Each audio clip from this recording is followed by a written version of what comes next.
Hello my dear friends, आपका संसार मानस में बहुत बहुत स्वागत है। वर्तमान समय में उड़ीसा में जगन्नाथपुरी रथ यात्रा बहुत ही ज़ोरों शोरों से चल रही है, तो मैंने भी सोचा कि इसके ऊपर एक वीडियो लाया जाए और अपने दर्शकों को बताया जाए कि इस रथ यात्रा का पौराणिक, ऐतिहासिक और वर्तमान में कितना ज़्यादा महत्व है। और इस रथ यात्रा से जुड़े हुए मैं कुछ अन्य तथ्य और बातों को लेकर प्रस्तुत हूँ। वैसे तो जगन्नाथपुरी का जो रथ यात्रा है उसका बहुत पुराना महत्व रहा है हमारे देश में, तो इन सब बातों को एक वीडियो में समेटना इतना संभव बात नहीं है, तो इसकी मैं एक अलग से वीडियो लेकर आऊँगी, क्योंकि पुरी का जो मंदिर है उसके जुड़े हुए कुछ रोचक तथ्य भी हैं, वो भी आप लोगों को मैं ज़रूर बताना चाहूँगी। तो अगर आप मेरे चैनल पर नए आए हैं तो कृपया इस चैनल को सब्सक्राइब करें और वीडियो पसंद आए तो इसे एक लाइक भी करें। तो चलिए हम बात करते हैं उड़ीसा के जगन्नाथपुरी की। तो ये जो जगन्नाथपुरी की जो रथ यात्रा होती है, इसमें भगवान जगन्नाथ, उनके बड़े भाई बलभद्र और उनकी बहन सुभद्रा, ये दोनों लोग मिलकर इस रथ यात्रा में लोगों के साथ अपने मौसी के घर गोडीचा जाते हैं, इसलिए इसे गोडीचा की रथ यात्रा भी कहा जाता है। और सबसे बड़ी बात ये है कि इस मंदिर के जो मूर्तियाँ प्रतिस्थापित हैं, ये सभी मूर्तियाँ जो हैं वो लकड़ी की हैं। इस रथ यात्रा में लगने वाला बजट बहुत ज़्यादा खास होता है दोस्तों, क्योंकि रथ यात्रा पर लगभग 17 करोड़ तो सैलरी और 45 करोड़ का जो खर्च है वो बहुत खास बनाता है इस जगन्नाथ मंदिर के बजट को। इस बार की रथ यात्रा पर ऐसा अनुमान है कि 17 करोड़ रुपए खर्च हो सकते हैं, क्योंकि जगन्नाथ मंदिर जो प्रबंधन समिति है उसने इस बार पूरे साल के लिए 271 करोड़ रुपए का बजट पेश किया है। सोचिए इस मंदिर की आमदनी कितनी है।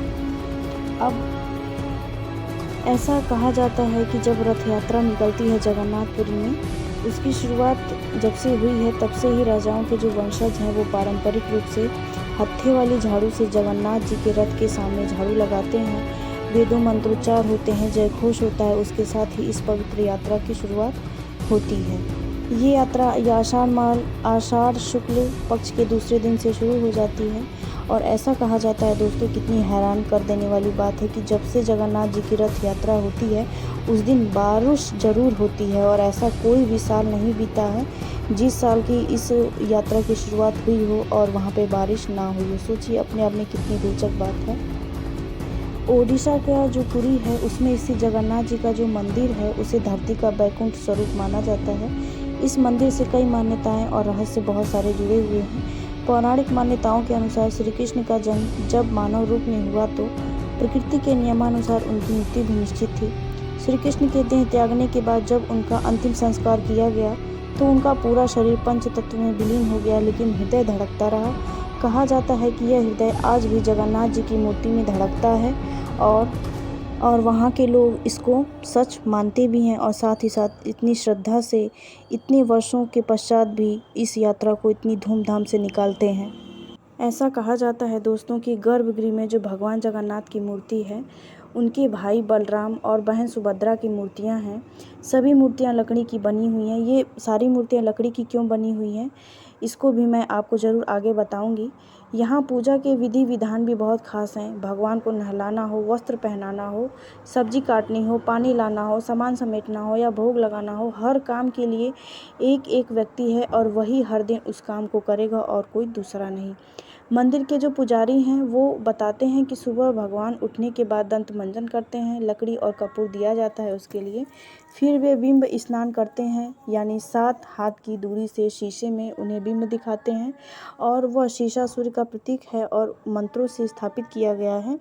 और वो शीशे में देखकर ही उन्हें उनकी परछाई को स्नान करवाया जाता है, क्योंकि साल में बस एक बार ही भगवान नहाते हैं और नहाने के साथ ही वो 15 दिन के लिए बीमार पड़ जाते हैं। ऐसी इस रथ यात्रा में मान्यता है, क्योंकि जब बरसात का मौसम आता है तो भगवान प्रत्यक्ष स्नान करते हैं, और इसके बाद जब उनका स्नान के बाद जब वो बीमार हो जाते हैं तो इस दौरान वो किसी को दर्शन नहीं देते हैं, और पूजा की जो विधि है वो भी बदल दी जाती है इस मंदिर में।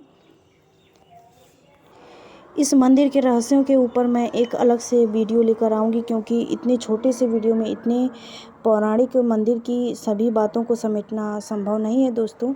वैसे अब मैं आगे बात करती हूँ इस मंदिर की कुछ पौराणिक कथा के ऊपर कि इस मंदिर का निर्माण कैसे हुआ। तो कहा जाता है कि नीलांचल पर्वत पर एक सबर कबीला था, जिसका मुखिया विश्ववसु भगवान नील माधव का उपासक था और उसने मूर्ति को गुफा में छुपा कर रखा था। वह गुफा में उसकी पूजा करता था। जो उस राज्य के राजा थे इंद्रधुम्न, उन्होंने अपने सेवक ब्राह्मण विद्यापति से मूर्ति लाने का काम सौंप दिया कि तुम जाओ उस गुफा से मूर्ति लेकर आओ। विद्यापति ने मुखिया विश्ववसु की पुत्री से विवाह कर लिया। कुछ दिनों के बाद उसने अपने ससुर विश्ववसु से भगवान नील माधव के दर्शन कराने की इच्छा व्यक्त की। तो विश्ववसु ने मना कर दिया, परंतु बाद में बेटी की जिद के कारण हाँ उन्हें करनी पड़ी। विश्ववसु विद्यापति की आंख पर पट्टी बांधकर भगवान नील माधव के दर्शन कराने ले गया, लेकिन तभी विद्यापति चतुराई करके जाते समय रास्ते में सरसों के दाने गिराता आ गया था, जिससे कि दोनों के जरिए गुफा से मूर्ति चुराकर राजा को दे दी। वहीं पर जो विश्ववसु है वो भगवान नील माधव की मूर्ति चोरी होने से बहुत दुखी हुआ और अपने भक्त के दुख को देखकर भगवान भी दुखी हो गए और उसी गुफा में स्वयं से वापस लौट आए। सोचिए, वो मूर्ति स्वयं वापस आ गई। जाते समय उन्होंने राजा इंद्रधुम्न से वादा किया कि वह उनका एक विशाल मंदिर बनवा देगा, तो वे उनके पास जरूर लौट आएंगे। भगवान ने उस राजा से भी ऐसा प्रस्ताव रखा। राजा इंद्रधुम्न ने एक विशाल मंदिर का निर्माण करवाया और भगवान विष्णु से मंदिर में विराजमान होने के लिए प्रार्थना की। भगवान ने कहा कि द्वारका से बड़ा टुकड़ा समुद्र में तैरकर पुरी तक आ गया है, उससे तुम मेरी मूर्ति बनवाओ। भगवान ऐसा आदेश देते हैं उस राजा को।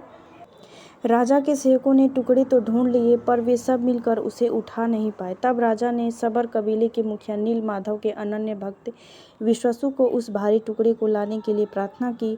सबको बहुत आश्चर्य हुआ जब विश्ववसु भारी भरकम लकड़ी को उठाकर मंदिर तक ले आए। सोचिए, श्रद्धा में कितनी ताकत है। राजा इंद्रधुम्न ने उस लकड़ी के टुकड़े की प्रतिमा बनाने के लिए कई कुशल कारीगर लगाए, पर उन कारीगरों में से कोई भी लकड़ी में एक छैनी तक भी नहीं लगा सका। तब सृजन के देवता भगवान विश्वकर्मा एक बुजुर्ग व्यक्ति का रूप धार कर आए। उन्होंने राजा से भगवान नील माधव की मूर्ति बनाने की इच्छा व्यक्त की और अपनी शर्त भी रखी कि वे 21 दिन में मूर्ति को एकांत में बनाएंगे।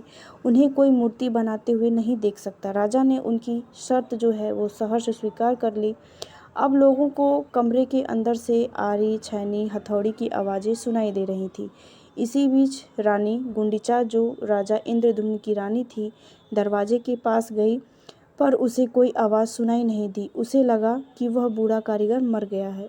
उसने घबराकर राजा को इसकी सूचना भिजवाई कि अंदर से किसी प्रकार की कोई आवाज़ नहीं सुनाई दे रही है। राजा इंद्रधुम्न भी बहुत चिंतित हो जाते हैं और उन्होंने शर्त की जो है अनदेखी कर दी और दरवाजे को खोल दिया। जैसे ही कमरा खोला तो देखा बूढ़ा व्यक्ति कहीं नहीं दिखाई दिया और कमरे में 3 अधूरी मूर्तियां प्राप्त हुईं। भगवान नील माधव, जगन्नाथ और उनके भाई के छोटे छोटे हाथ तो बने ही थे, लेकिन उनकी टांगें नहीं थीं, और सुभद्रा जो हैं उनके तो हाथ पाँव ही नहीं हैं। तो ये कहानी है कि उसमें लकड़ी की मूर्तियाँ क्यों स्थापित हैं, और इस मंदिर में सुभद्रा ऐसी हैं कि जिनके हाथ और पैर दोनों नहीं हैं। तो भगवान जगन्नाथ ने उन्हें स्वप्न में दर्शन देकर कहा कि वे अब से काष्ठ की मूर्ति में ही प्रकट होकर भक्तों को दर्शन दिया करेंगे। तो ये है इस मंदिर की पौराणिक कहानी।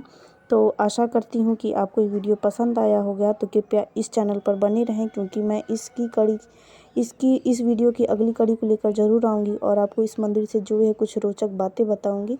तो बने रहें इस चैनल पर। मिलते हैं अगले वीडियो में।